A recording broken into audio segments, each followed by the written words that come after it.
दोस्तों, आज हम आपको एक ऐसे लड़के के बारे में बताने वाले हैं जो कुछ ही दिनों में अपने 5 साल पूरे करने वाला है ब्रह्मचर्य में। पर एक समय ऐसा भी था जब इनकी हालत बहुत ही ज्यादा खराब थी।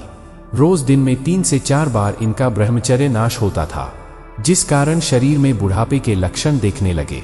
दिमाग पूरा खोखला हो चुका था। अश्लील वीडियो ने इनकी दृष्टि को इतना खराब बना दिया कि ये अपने क्लासरूम की लड़कियों, यहाँ तक कि टीचर को भी गलत दृष्टि से देखने लगे।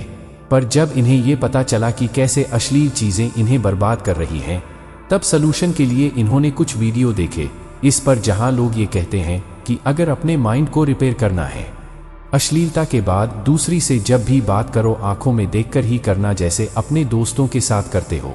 फिर इन्होंने ऐसा करने की कोशिश तो की, पर वो देखने की जगह पर लड़कियों को घूरने ही लग जाते। बात करते हुए एक लड़की ने तो कह भी दिया कि इतने अजीब क्यों हो।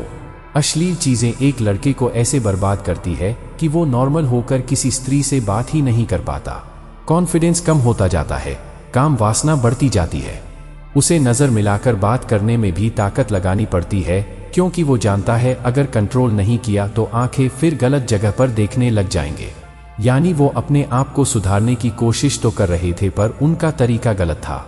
मन में स्त्री शरीर घूम रहा था, पर एक रात वो मोबाइल में गलत चीजें देखने जा रहे थे तो उनके अंदर से एक आवाज उठी कि क्या कर रहा है, ये कब तक ऐसा चलता रहेगा। किन लड़कियों पर अपनी ऊर्जा बर्बाद करता है वो, जो तुझे जानते तक नहीं, जिन्हें अच्छे चरित्र का मतलब तक नहीं पता, जो चंद पैसों के लिए अंध प्रदर्शन करते हैं, उन्हें बैठकर स्क्रीन पर देखना घंटों। क्या ये जिंदगी है? तेरी बहार आए इससे पहले कि सब कुछ खत्म हो जाए। दोस्तों, इसके बारे में लड़के ने ये लिखा कि कोई शक्तिमान उस रात ये सारी बातें मुझसे कह रही थी।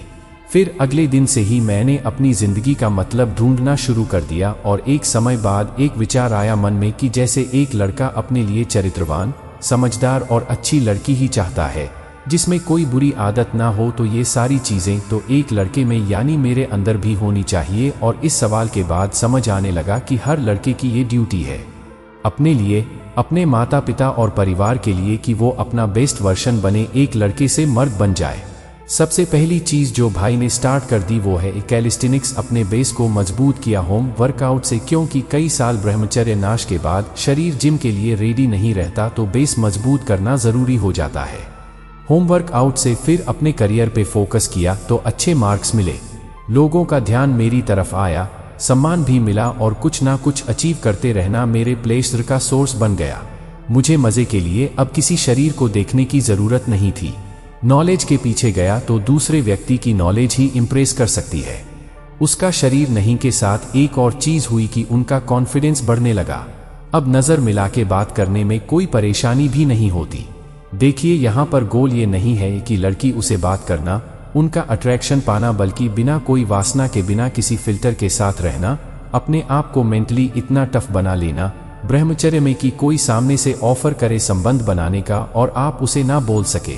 तो जो भी हमारे मित्र ब्रह्मचर्य में लंबे समय तक स्थिर रहना चाहते हैं, वो आने वाले कुछ वर्षों में क्या करना चाहते हैं उसे तय करें, क्योंकि आपका लक्ष्य जितना ऊंचा और महान होगा, आपके ब्रह्मचर्य में सफल होने के चांसेस भी उतने ही ज्यादा होंगे। और दोस्तों, में ब्रह्मचर्य में किन बातों का खास ख्याल रखना है, इसे लेकर एक बहुत इंपॉर्टेंट वीडियो का लिंक डिस्क्रिप्शन में है, उसे जरूर से देखें, आपको काफी कुछ सीखने को मिलेगा।